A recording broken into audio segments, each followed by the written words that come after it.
What's happening, online community, sports community? We are back for another fire episode. This is Sports Therapy, where good conversations meet great athletes. I still got it here, brother. I still got it. We're back, man, for another fire, amazing, I would say, intimate episode. This episode will probably be a little different. And the reason why I say that is because going back to May is Mental Health Awareness Month, but I just believe mental health should be an everyday thing. Wouldn't you agree? No doubt, for sure. But without further ado, it's your guy Willie Beeman back in the building. But the guy to my left, introduce yourself, brother. It's your boy T in the building. We back, baby. Like we never left.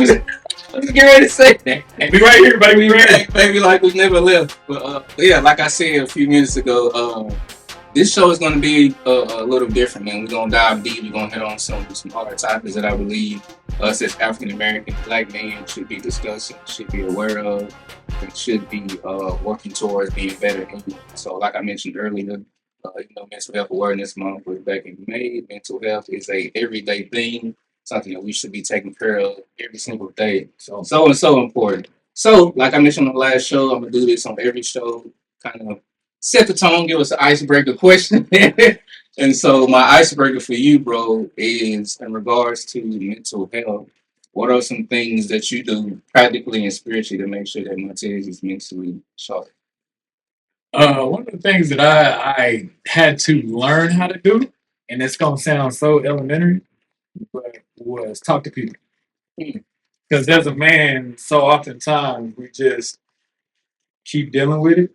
True. And do what we got to do to make it past whatever situation, and not actually reach out to people and let you know how you feel.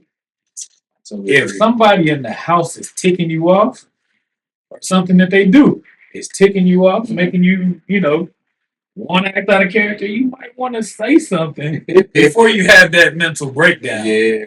The same thing goes even with work. Like if there's something you have an issue with, I know they say, oh, well, come to me if you need something. Come to me if there's an issue. Take advantage of that and actually say something instead of sitting there stewing in it. And then, like me, I hold on to it. And not only am I building up from being mad at you, I can build up from being mad at Troy. And now the person at the supermarket gets you because I didn't just tell y'all I had an issue with you. Yeah. So, yeah. That's well said. Well said, brother. For me, I would probably say,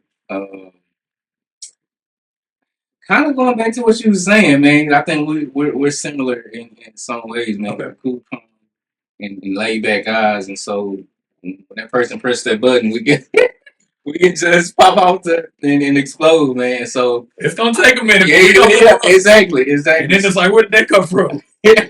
I just have paper and plastic, bro. What you doing? Exactly. So I would say the same thing, man. And being more conscious and being more bold and courageous and opening up more. You gotta be open. Yeah, and sharing my vulnerability, sharing my transparencies. It don't make you soft. Yeah, exactly. I was watching a show recently, 30 Minutes with Perry, Jackie Hill Perry in Preston. Okay. He was talking about how he saw one of his friends, CD.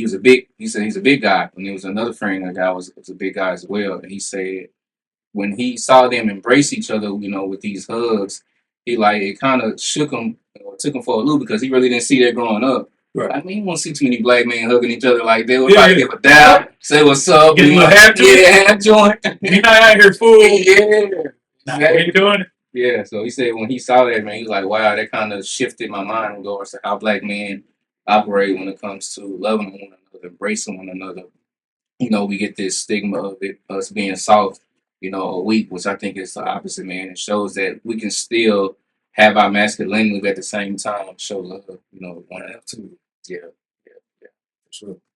Yeah, but let's pivot, man. Let's go and get into this first topic, man. Go and kick us off, Big T. Give us some context, and I'll kind of share, what I had in regards to this Gary Brooks senior and junior story. All right, so our first topic comes from actually a Ryan Clark interview with his good friend and brother, Greg Brooks Jr. Yeah. Or Greg Brooks, I'm sorry, and then his son, Greg Brooks Jr., who actually he had issues with an injury in college, and he was actually playing through it, and didn't know that there was a real issue. He kept telling people with the coaching staff, and nobody was really hearing him out until they, almost got too bad. So that's where we're going to be coming from today. Gotcha. Uh, I'll kind of give some a little bit more context on what I have over here in regards to what Montez mentioned. Guy who played for LSU, well known in college. A lot of great athletes that came out of LSU. Oh, for sure. Man, the list is long, man. Yeah, lineup is crazy. Yeah. That'll be for another time, but just kind of give you guys the context. Brooks first began complaining of headaches and dizziness on August 5th, 2023, and vomiting in front of teammates and coaches at this time. LSU's medical team first mistakenly diagnosed him with vertigo and heat exhaustion without seeing a doctor. Dr. Shaw then saw Brooks briefly after practice that day, but I have this highlighted, failed to do any type of detailed examination, the lawsuit states. And so to me, man, I think it's very, very important to make sure that we are cautious and aware of what's going on with these players, man, especially when it comes to game of football. We know it is a physical contact sport, man, and people can get hurt left and right. And so the fact that they fail to do any type of detailed examination shows that they don't really value these players as they should. Right. Looking at them as if they're just a token, just to win a game or win the championship or whatever the case may be. Give me a chip. Yeah, not really valuing them as human beings, not really valuing them, knowing that they still have families to go back to and to provide for those families or to make it to from college to the NFL. And so I think that's a very, very intriguing thing, knowing that they failed to do something like that. Give you guys some more context. Brooks kept practicing and complaining of the above symptoms for several more days without seeing a doctor through August the 11th. This is in 2023. Then Stanley, a trainer, not a doctor, diagnosed Brooks again with vertigo via an app on his phone and cleared him to practice without getting Brooks to a doctor. Hey, WebMD will get you in trouble. Man. WebMD, man, it'll steer you the wrong way. Yes, bro. Gotta be very good. That's crazy. Based on what I just said, man, what's your take on kind of what I just shared, knowing that, there's no detailed examination, they're using apps on their phone. Somebody need their license revoked. So, Exactly. I was, I guess, looking into the situation. They said that the coach actually had a history of being negligent when it came to players. Wow. And I'm like, oh, wow. Like, you never know. Like, you have people's kids' lives in your hands. Yeah. And their whole life can change because you were negligent. You were negligent. So it's like, that's crazy. And then shout out to him for even coming forward with it.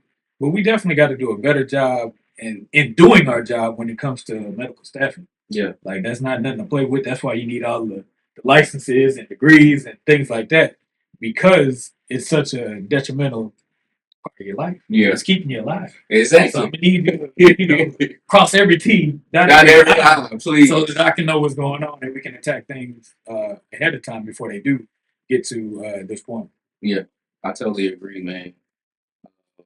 Yeah, our health is very, very important, man, because when it comes to football players, man, or leaving college going to the pros, a lot of them don't even have, I guess, long seasons in because of it being a contact sport. And so there's only so many years that you can allow your body mentally and emotionally to go through that, every week, man, every Sunday night or every Thursday night, whatever the case may be. Right. And so, yeah, it's very important, man, that the medical staff is on point with these players, not looking at them as, puppets, controlling the string behind the scenes, doing what they want to do, and not being locked in health wise. And so I think that's very, very important. I feel like with as much money as the school draws in, Yes. and as much money as they're able to pay the, staff, I feel like somebody should be able to look in and do what they're supposed to do. Yeah. There's too much money on the table.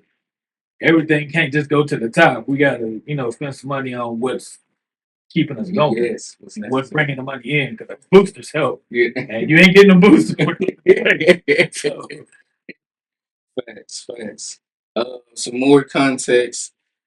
Despite those symptoms often continuing, Brooks Jr. was cleared to play in LSU's first two games of the season on September 3rd and 9th, before LSU finally made a September 13th appointment for him with a neurologist who ordered an MRI test. The cancer was then discovered. LSU and the family were notified on September 14th, and LSU rushed him into surgery at its Our Lady of the Lake partner on September 15th. During the surgery, Brooks Jr. suffered multiple strokes due to the acts of malpractice, which are being addressed in the medical review panel preceding lawsuit states. Once again, not having uh, the awareness. Once again, not diagnosing people correctly. And we see it all the time, man, not just in the sense of this story, but I think even in our own families and our own families' lives that's going through different things medically as well. I can speak on behalf of my wife Tamika, and what she's going through with her family and her father. All the different doctor visits, the misdiagnosis of schizophrenia, the misdiagnosis of dementia, all these different things that he's never had. And just yeah, it's just crazy to me. I mean, how doctors can treat certain people that are trying to get over it. I know it's been a mental effect heavy, on not only him but the family as well. So for you, man, has there been any experiences that you encountered, whether childhood or up until now, to where you saw people in your family or close friends go through medical issues? Oh yeah, man. There's medical issues all over the place, whether it be friends or family.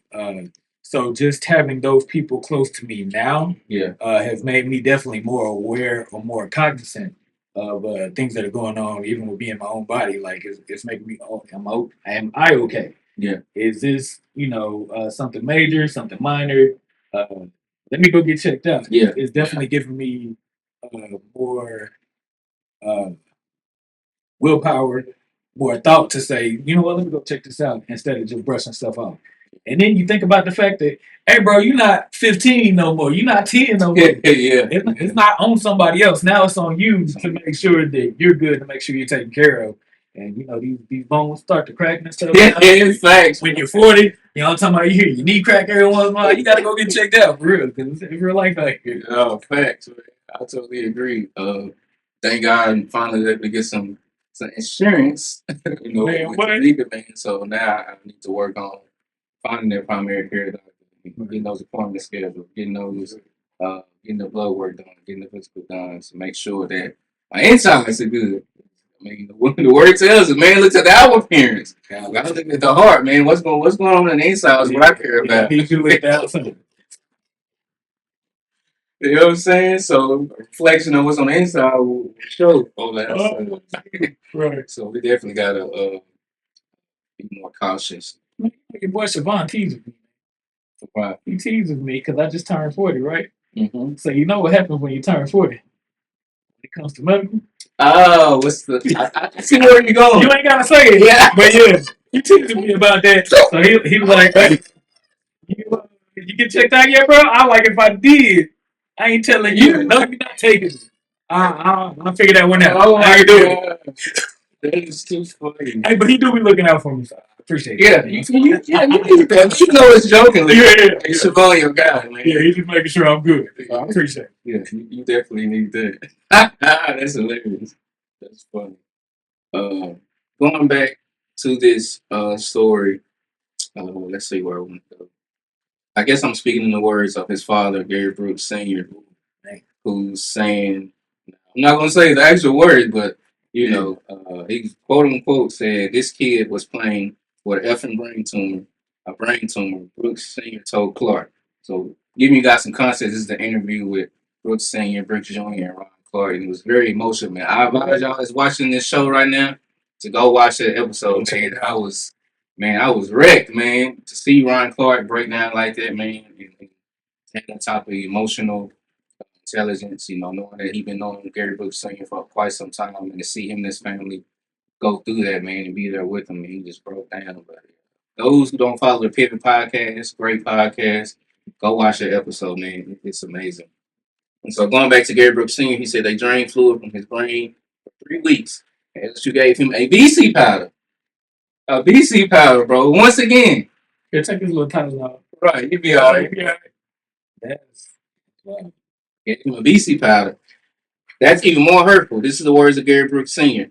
To know that he came and asked for help. If it can be prevented, prevent it. If you tell someone my head is hurting, they've got to believe you because they can't see it. If it was my ankle or knee, you're going to see it. Right. That's powerful words, man, of his father, Gary Brooks Sr., just letting us know, man. If you think about the body itself, we can't physically see the brain. We can't physically see the heart. We can't physically see the organs. But at the end of the day, if I see my son going through these things and he's telling y'all that I need help and y'all consistently avoiding me, even though y'all can't see it on the outside, right.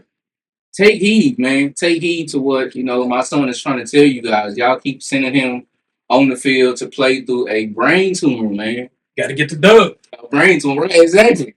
Going back to devaluing people, man, devaluing human beings just to get the dub. And so I think these are powerful words, man, from the father himself. What's your take on that, man?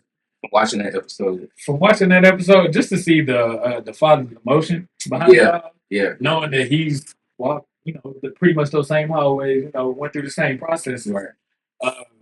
It was emotional to see him, and how he felt about it. Right. It was like, well, like if that was my exactly. Yeah. It would have got real ugly. So I can understand his frustrations for sure. It was very sad to see so many people have been misdiagnosed. Yeah. And nobody ever. Here, let me take this a little higher until they did it themselves. Like, why didn't the school try to take it out? Exactly. Sure. That's where it starts. Yeah. Like BC powder. What was that gonna fix? Nothing at all, bro. And even with BC powder, as far as I know, it's a temporary fix. It is very temporary. So you putting a Band-Aid on it? What does that do? If it's happening on the inside, your Band-Aid ain't gonna do nothing. It ain't gonna do nothing. You're absolutely right, bro. Absolutely right. Man, ain't gonna do nothing. That wound is still there. What? You don't take care of it. I felt better for like 5 minutes. Yeah. And now I'm back to in pain. And you're gonna send me back after. Exactly. Here's the play.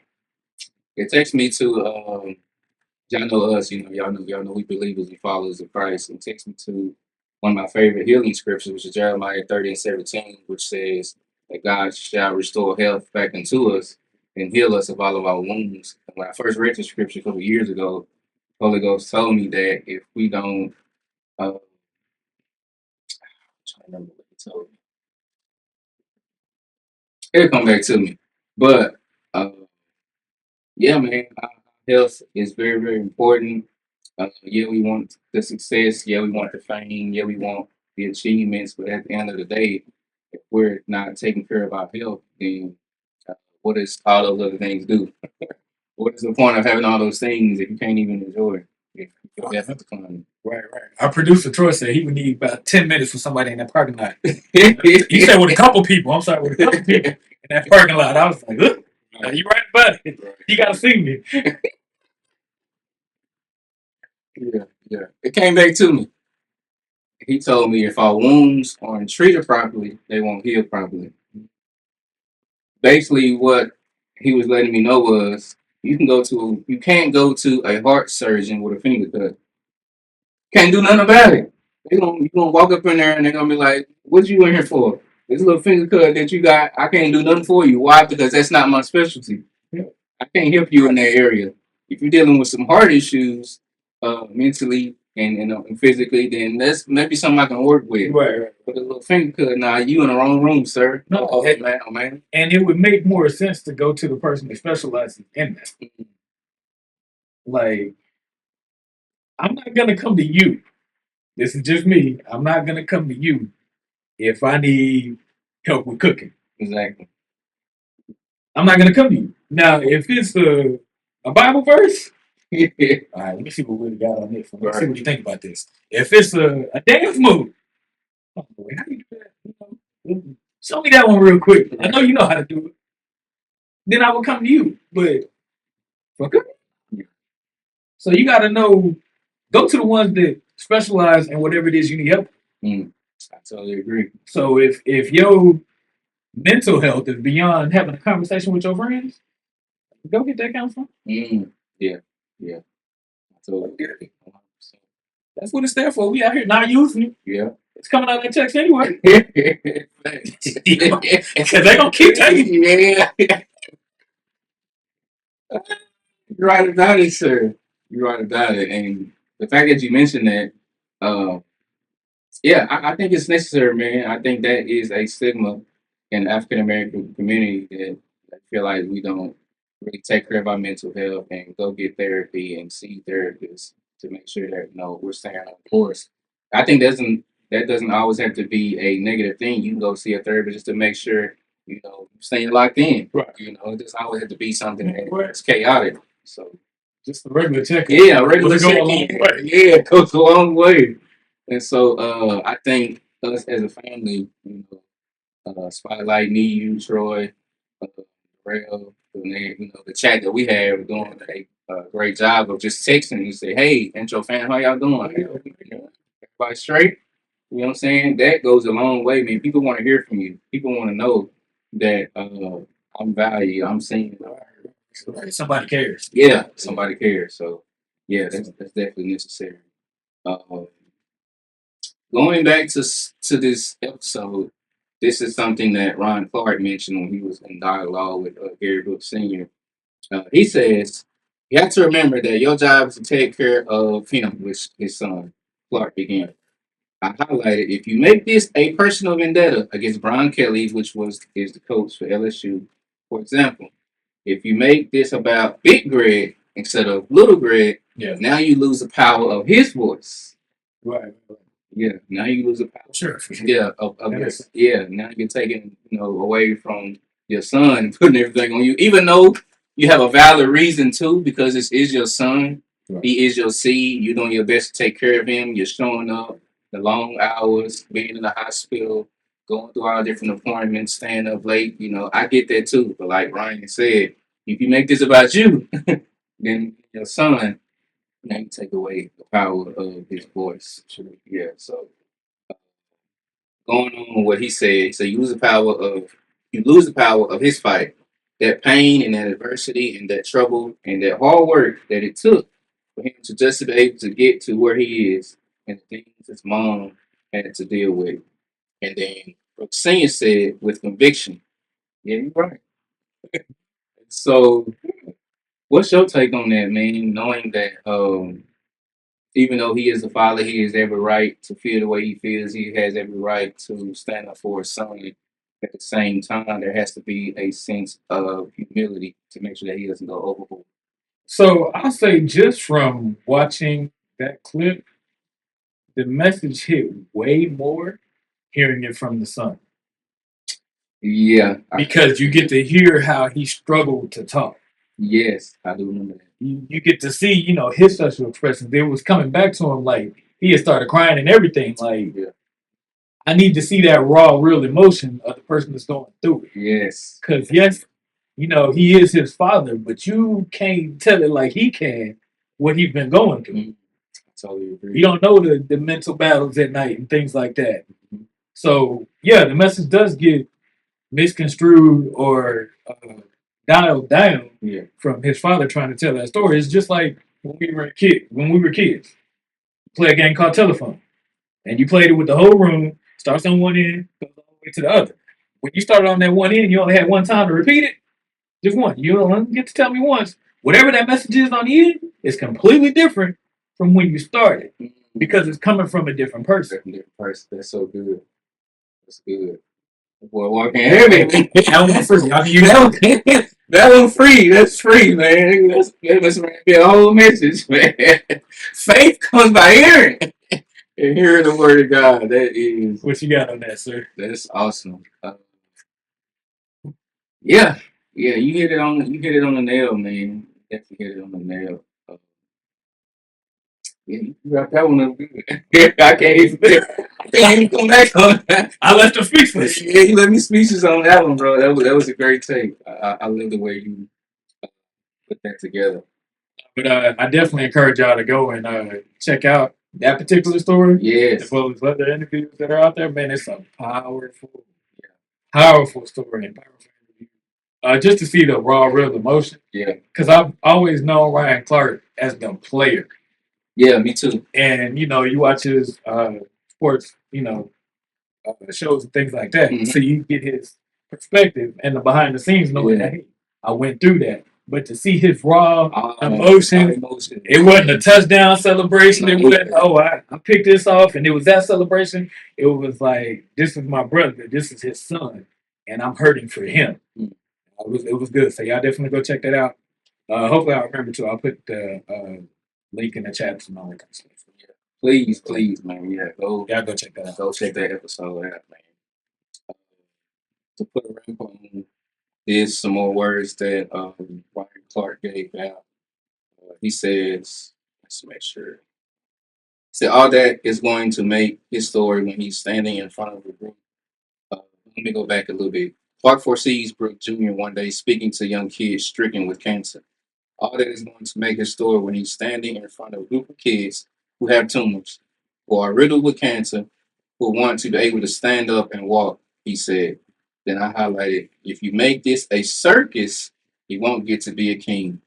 He's a king. In the words of Ryan Clark, if you make this a circus, you won't get to be a king. You won't get to live up to uh, what his goal dream and vision is, in spite of going through those elements, in spite of trying to recover, in spite of learning how to talk again, in spite of learning how to walk again, in spite of getting his strength back in his body. If you make this about you, then your son will have an opportunity to minister to other people that are going through similar situations. Yeah, I'm not exuberant. Don't treat me like that. Let me tell my own story. And like I said, the message coming from him is Completely different. His way harder. You got to hear the struggle. So just to bring awareness to those different, entities being medical, like let's do a better job of being thorough and checking out all avenues. Because man, you never know, you change somebody's life forever. True. And not necessarily a good one. That's true. I totally agree. Pivoting. Making the pivot. Making the pivot, man. We're going to go right to um, our next topic. This is a heavy one as well. Uh, it's a documentary on Netflix that I had me and the team watch. It's called Untold Shooting Guards. And this documentary is about, two former NBA players, Gilbert, who we all know, well-known guy in the sports space, has his own podcast now, having great success with it. Played with the Washington Wizards, kind of put them on the map. I can't remember what team he got drafted to before that. Come to Gilbert Arenas. We'll probably have to look it up. Yeah, but yeah, well-known guy in the sports world. Flip side of there, Javaris Crittenton, who he played with as well with Gilbert Arenas with the Washington Wizards. Before he gets to the Wizards, he's a guy from the inner city of Atlanta, uh, raised by his mother, raised by other people who were in the city of Atlanta. Rough neighborhood where he was, but you got people who are in those environments. You have other people on the outside looking in that can help steer you in the right direction. So, he came to be a great basketball player. Uh, got drafted to the Lakers, left there, and then played with Gilbert, with the Washington Wizards. But kind of give you guys some context of who Javaris is in his early life. Crittenton was born to Sonia Dixon, his mother, in Atlanta, Georgia. He attended Southwest Atlanta Christian Academy, where as a high school sophomore, he played alongside Dwight Howard. I thought that was pretty cool to know that they played basketball together. We all know Dwight Howard in the sports world, success, defensive player of the year, all those different things. NBA 75 team, so great dude. Crittenton and Howard led Southwest Atlanta to victory in the GHSA Class A state championship that season. As a junior in 2005, Crittenton averaged 28 points a game, 7.5 assists, 8.2 rebounds. He once again led Southwest Atlanta to the GHSA Class A finals, where they lost to the powerhouse Randall Clay. So, give you guys some context of his upbringing and where he played at in high school. Moving forward, following the season, he was named McDonald's All American. He was also named Mr. Georgia Basketball by the Atlanta Journal-Constitution.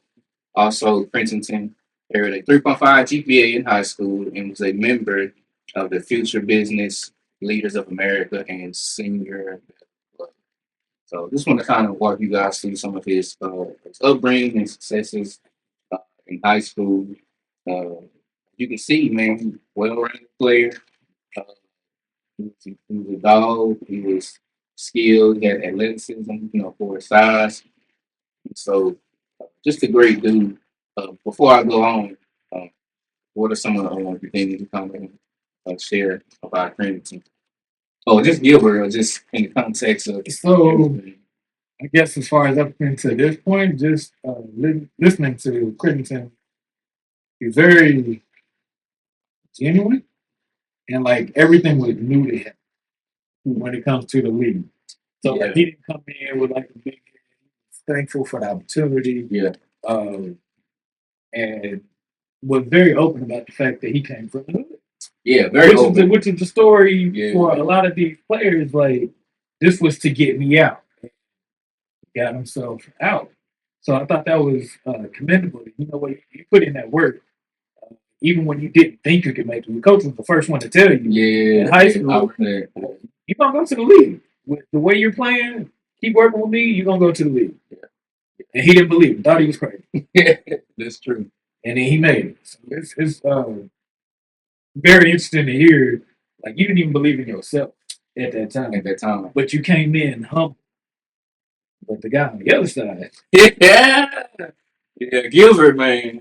Gilbert didn't come in so humble. Nah, he Gilbert didn't. came in expecting to get drafted number one, Right. and all of that. I thought it was interesting. They talked about him doing the interviews during the what do they call it? So basically he's doing the tryout. That's right. Everybody's getting to look at him and all of that. And part of that process is doing interviews. Right. They have to do interviews. Does an interview with all the news people. Right. And the guy asked him, he was like, all right, so what am I doing? What's the goal here? You got to the NBA, what's the goal? That dude be for a little. What? Yeah. And then he said, I can do two things. I can either double down or I can back out. And he was like, I'm not one to back out, so I doubled down. He was like, I'm gonna be an international. After the film. Yeah, I was dying, bro. Yeah. Gilbert Arenas is a character. Yeah. I've only known him as a baller, and then of course, his interviews and podcasts and things like that after the fact, so you can kind of see more of the other side. Yeah. But yeah, that guy there, man. Yeah, it threw me for a loop when I heard that. And I think it just goes back to how he was in his childhood, though. From watching that documentary, he was a very outgoing, playful guy.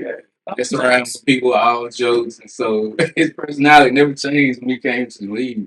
So he didn't care at all. Even watching that documentary, getting drafted. I can't remember what team he got drafted to, but I know after that he left and went to Washington Wizards and put them on the map. Right.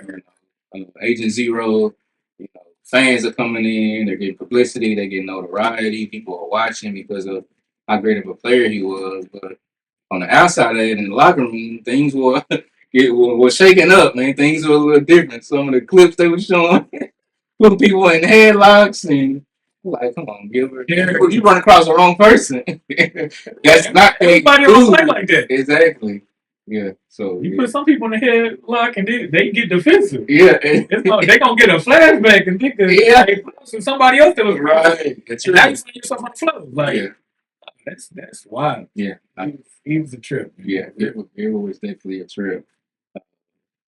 So give you guys some context to speed you guys up.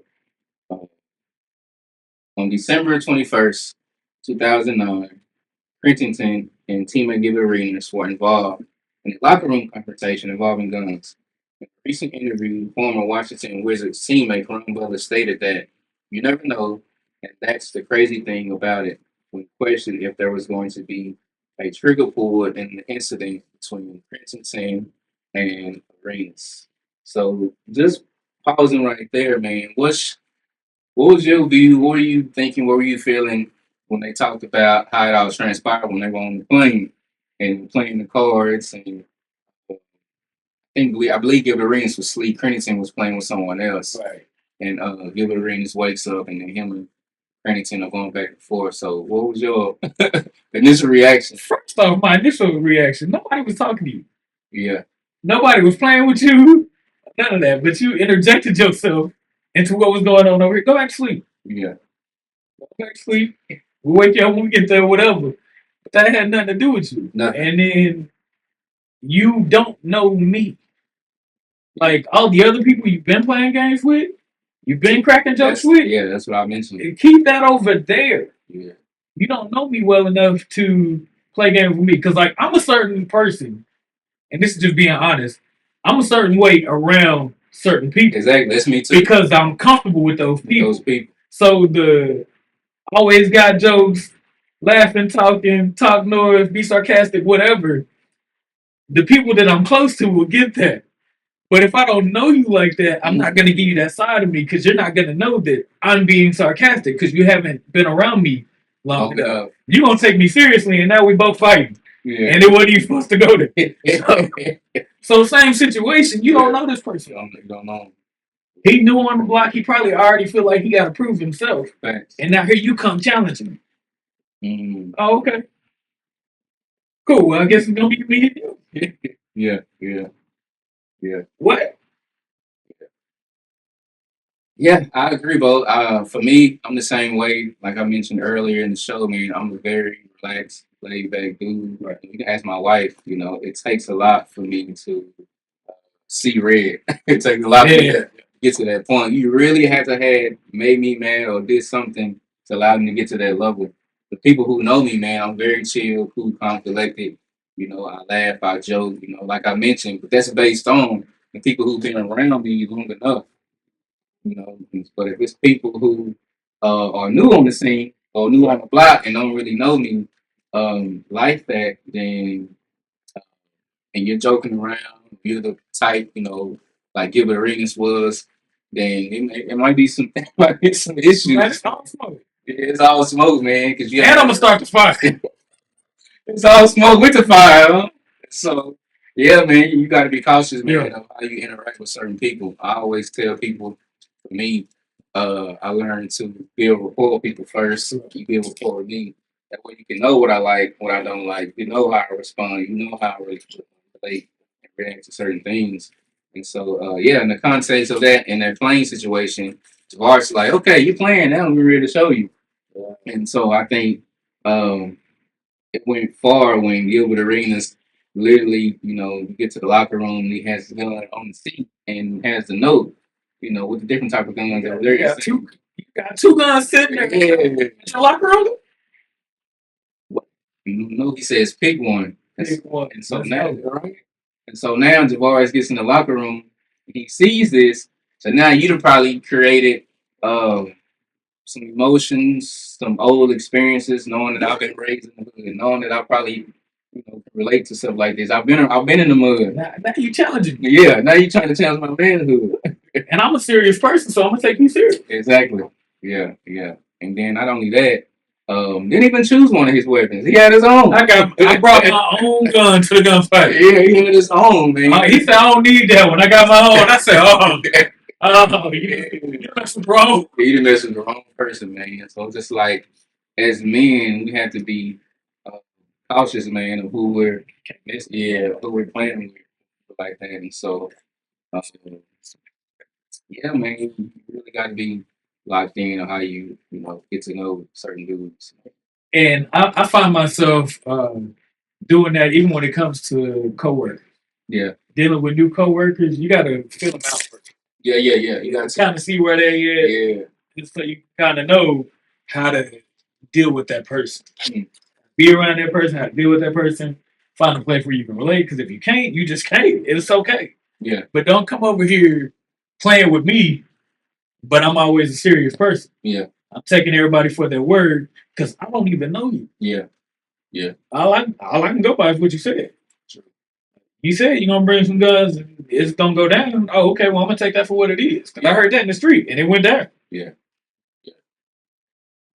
Question for you, man. In regards to the context of all of that has happened, as men, why do you think we allow so much ego to get in the way of, trying to prove our manhood, trying to prove our masculinity? Why do you think ego is such a problem? I feel like we fight for that our whole life.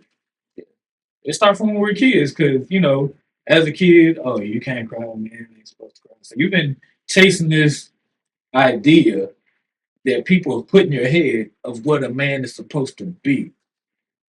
Oh, a man takes charge. A man ain't gonna let nobody punk him and all of this. Yeah. So when you have all these things built up of, okay, here's my manuscript of what a man looks like, and I'll tell anybody I know that I'm that dude. I'm about to check all these boxes. Mm-hmm. Yeah. It's gonna start with you.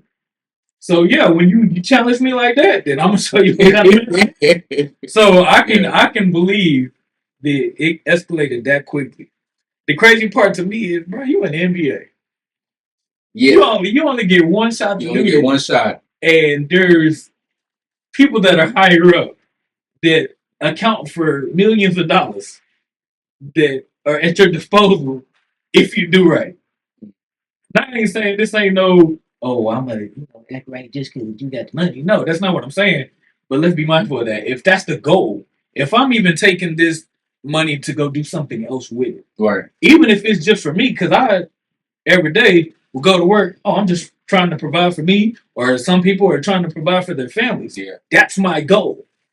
So when I get in that locker room, all I'm thinking of, yeah, I'm just trying to provide for the family. Right. So I'm come in, see these guns sitting here. Oh, bro, you trick. Yeah. But that's me. Yeah. That's not him. He's a different. Different. I'm looking at. Hey, I'm trying to keep this check going. You tripping, bro? Yeah. Matter of fact, I'm gonna go take. Hey, coach. Hey, boy, let these over here for me. I didn't want to do it, coach. No, thanks. I'm snitching. I don't care what y'all say. No, you're right, but you hit the nail on the money. Keep this check going. Right? I ain't never seen this many zeros. I'm trying to keep this check going. Exactly. I think that's the whole root of everything that happened in that documentary, man. It's like, as African American males, it's slim to none that most of us go, from college to pro, man. Everybody don't make it. If they do make it, they don't last long. So, and then, like you were saying earlier, the lifespan of a career. Yeah. So based on how brutal it is, like isn't just money all that stuff. Yeah. So going back to what you mentioned, if you're in the pros, make sure that while you're in there, you're learning how to properly steward your money. You're stewarding your relationship, stewarding, the season that God has you in, because you won't have that forever. You won't be. There's not too many people who will have a career like LeBron James, who can play 2 decades. That's slim to none. I mean, I don't know if people don't have that opportunity right there. So while you're in there, man, make sure that you're locked in. Yeah, also, man. So turn that into something else, build a nonprofit, build something, man, that you can call your own and pass down as a legacy, to your family. I do want to pivot. Another thing that I saw in the documentary. So Javaris, one thing I learned about him, he's a homebody. We talked about that a lot. Being from any city of Atlanta, his mother talked about raising him. I don't believe his father was there a lot compared to Gilbert reading situation. He had both parents, so that can be a different dynamic too. Right? And so Javaris, he leaves Georgia Tech, gets drafted to the Lakers. Now we know, and I heard this. I feel like Kobe said. I hear this all the time, man, from people from California, from LA.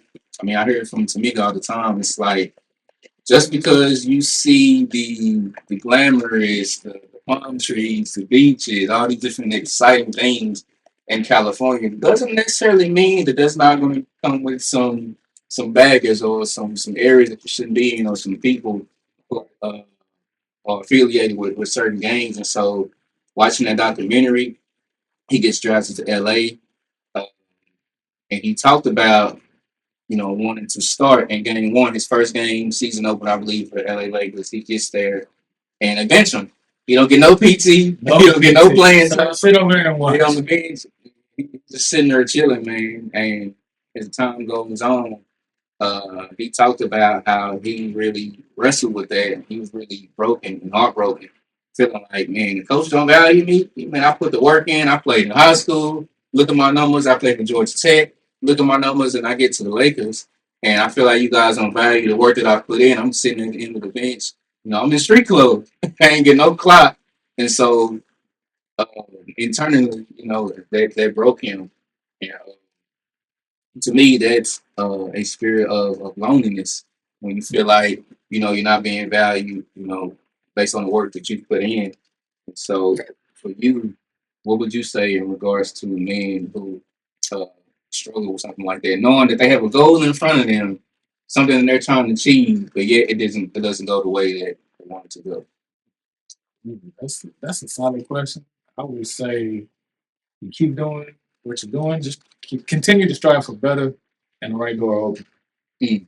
Yeah, yeah, Because to get thrown out there to LA, that might not have been your door, or whatever it is. Like you may not be an NBA player. It may be you're on the ground level at a corporation that you would love to run one day or run something like it. Keep doing what you're doing. yeah, Take in everything you can, learn what you can, so that when that next door opens, now you have value. You come in with value, Mm. and somebody's gonna see it. Yeah, this person didn't, but somebody will. yeah. It can be discouraging to say, "Oh man, shoot, I was a temp for I think it was like 9 years." You You don't know anything about a temp service, bro. Yeah. That's week to week and Yeah. get ended any moment. Any moment. And I was over here just dedicated. No, And I was like, hey, you just keep paying me. Well, I'm gonna keep showing up. Yeah. So and that's always my motto. Just keep showing up, and I did, and it turned into getting hired on, in the warehouse, and now that I found my way into the office, like you just gotta keep showing up, keep learning, Yeah, learn what you can, retain it, so that you can use it wherever God leads you. yeah, yeah. What's your take on I would say find community, find people it? Community. that can hold you accountable, that can pour into you. Bishop talked about. I mean, you were there Monday night locker room, iron sharpens The iron. people weren't there. Something what happened. For those who wasn't there, What you can share, how we do. You can't share everything, but what you can share. Yeah, Tell me. Monday night, men's locker room, man, it was fire. It was amazing. I don't know if it was the word or if it was the barbecue. I think it was a little bit of both. I think it was a little bit of fun. fun. Yeah, the barbecue was fire, but it was a packed house, man. And Bishop was just breaking down, the scripture of iron sharpening iron. And one thing that he said was, when two hard things come together, rubbing against one another, it's going to be some friction. Mm-hmm. And then out of that friction, there's going to be some heat. And he said, a lot of us as men, we avoid that heat. We avoid those heated situations. We don't want to deal with them. We don't want to talk. We don't want to open up. And I think that's something that should be talked about, and we should work towards doing as men in general, not just black men, but just men in general, sitting down and having those uncomfortable conversations, Sure. so we can grow and develop. And he also talked about the scripture in Proverbs, I think it's 17:17, where it says that a brother is born out of adversity. And he said,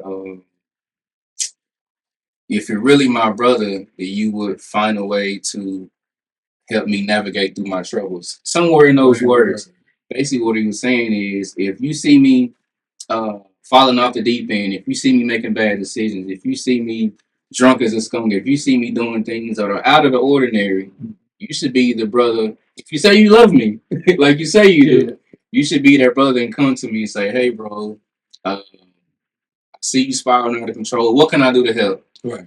And I think that's one thing that I'm learning to do, man, is ask questions. What can I do to help? What's going on?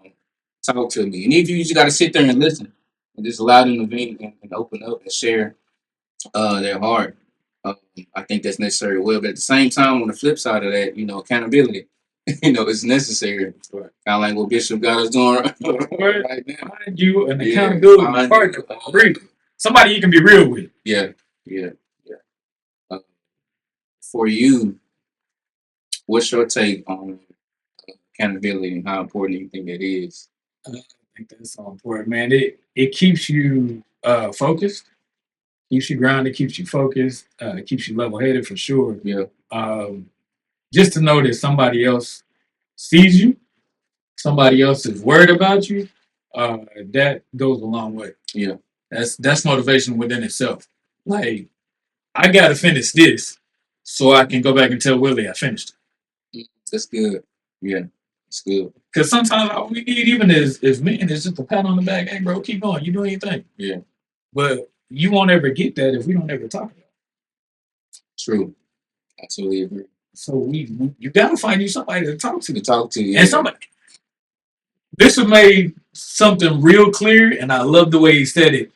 You have to find you somebody that you can talk to that's gonna tell you you're wrong. Mm. You don't need to find that person that good job every time. Yeah, I'm yes, on the man. side of the street. Good job every time. Like, Yeah, you need to find that person that's gonna be real with you. Hey, brother, you're going in the wrong direction. yeah, This isn't you. This isn't the Montez. I know. If somebody tells me that, oh yeah. hold on, wait, I went too far. Mm-hmm. Let me figure out where I went wrong. And it'll make you want to course correct. You gotta have somebody in your corner that's gonna make you course correct. Yeah, facts. Because if you don't do that, then we both go in the wrong direction. Mm-hmm. You just walking with me. Exactly. I totally agree with that, bro. 100%. Going back to Javaris, his experience in LA, one thing that I saw in the documentary as well, he was also trying to find a sense of community, but in the wrong way. And what I mean is, he's in LA, he has no family, he has no friends, no one he can be accountable to. And so he's dealing with these emotions of not getting the playing time with the Lakers. And so what does he do? He goes to the streets of LA. He starts partying a lot. He starts getting involved in the wrong crowds. He starts getting affiliated with these different gangs or people who he so-called, quote unquote, uh, thinks will be his community. And so I think that's another sense of abandonment and going back to that loneliness, man. Trying to find community, but sometimes we can find community in the wrong way. And so I think that's when It's the wrong community. wrong community, man. So that's when that spirit of discernment has to kick in and say, even though I'm in this hard and dark season, even though it's not going the way I think it should go, I still have to be conscious of who I connect myself to. So I got a question. Yeah. Do you feel like, as a man or anybody, is it okay or normal for your community to change? Absolutely. Absolutely. Absolutely. 100%. Do tell. Where can I start? Man, it just goes all the way back for me personally, high school, man. Like, I think I talked about it on one of our earlier shows. Like, my life was the reflection of one of Kendrick Lamar's album, Good Kid, Mad City. Okay. That was my life. I was this good kid, but I was living in the Mad City. I was trying to Shout out to the phone. Yeah. Shout out to Fort Worth. That's why I'm born and raised. It's my city. Yeah, man. Just trying to fit in with different people. Trying to fit in what we thought or what we know to be quote unquote the cool kids. But lo and behold, the things that I was doing wasn't getting me anywhere. Hanging around the wrong crowd. The drunkenness, the parties, all these different things. It was just the ill intent. And so as I got older, my senior year, I get to ODY High School, and that's when I meet Brandon. And Brandon stayed in the same trailer parks. And so we built their relationship there, and I meet Bobby, at Wyatt as well. And so thus from those guys started to become, friends, and then it turned into brotherhood. And then we all graduate. I'm a year after them. That's when we formed the ministry Neon Flame. And so forming the ministry of Neon Flame brought that brotherhood closer and it built that bond and it was stronger. And it also strengthened our relationship, with Christ because of the doors that God was opening. So do I believe communities change? Absolutely. You know what I'm saying? Yeah, man. I don't think, how can I say this? I think Darius Daniels said it this way. It's like you got to be aware of when to change seats with certain people. If you're the driver of the bus, you got to be aware of certain people that don't longer serve you. They gotta go to the back. They gotta go to the back of the bus. But the ones that you really, really know, or your brothers or your sisters or whoever that have a influence in your life positively, and you move those people to the front of the bus. You exchange those seats. So no, absolutely, bro. I Don't be believe. afraid to change the Don't speed. don't be afraid to change seats. That is a word for somebody that's watching this. Don't be afraid, man, to change your community. Yeah. Don't be afraid at all, man. So yeah, I definitely believe that people, your community, your circle does change. Yeah. Any other words that you would want to share before we put a rapper on the show? I don't know, man. I think we've covered Yes. probably a good bit of information, and just the importance of finding that community. Yeah. But also, like, don't be so quick to think that everybody's just like me, Yeah. because they're not. They came from different backgrounds. They had different struggles. I can't come to you cracking jokes when you take everything serious, because you're gonna think I'm serious. But I haven't taken the time to get to know you well enough Yes. to say, okay, this is a serious guy. I can't really crack my jokes. But when we get out here on this court in this business, I know he got me. Yeah. But those are things we don't take the time to do. Yeah. To learn other people. We so worried about everybody seeing us sometimes. Sometimes too worried about people seeing us. Let me learn who you are. Thanks. I agree with that. I want to share from the live audience. Go ahead. What we got? Put a rapper on. Guy Darrell says community should change based on God's calling and will for your life. You have people in your life from childhood or wherever or whenever, if they are leading you down the wrong path, you should definitely change or guard your heart and let some things go. Then you reference 1 Corinthians 15. Be not deceived. Evil companionships corrupt good morals. You know you always preaching. In the back seat. He always You got to move one to the front. move one to the front. You are a front row seater. A little bit more that he shared. We live off secular ideas and concepts in today's society, which leads us to believe this way of being is strong and manly. But the strongest and most powerful thing you can do is be vulnerable, absolutely, and not let it control you. Speak your piece, but show compassion with empathy, as well as sympathy and things like that.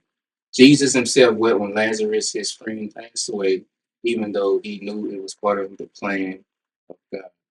Don't look at the small and unpopular beginning, but know you're there for a reason and just be ready. Dropping gems from the crowd. Dropping gems. No, it's crazy he said that. As I close the show, I was watching, the episode with Preston and Jackie, and he referenced. I think Jackie asked him a question. What does Preston Perry relationship look like in regards to Jesus and man? And he talked about the story of Jesus and Lazarus.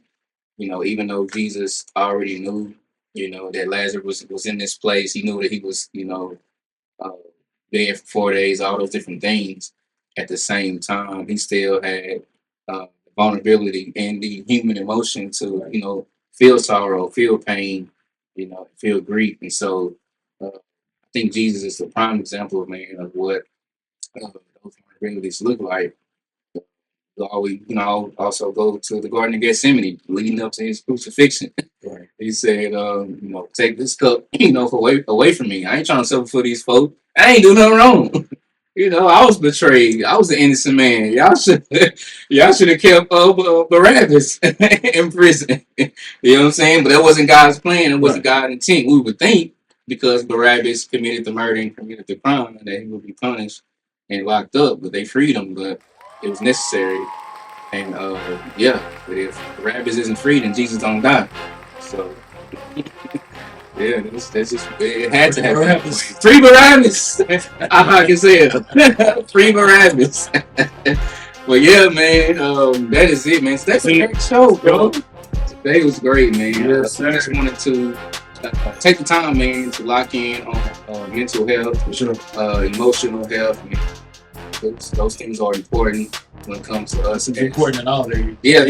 Yeah, all areas, man. When it comes to us as men, things we overlook, things we don't really sit down and talk about it, have a dialogue about it. Of course, we can always talk about, other things that are going on in the sports world. The NBA Finals is here, which we'll get to that at a later date.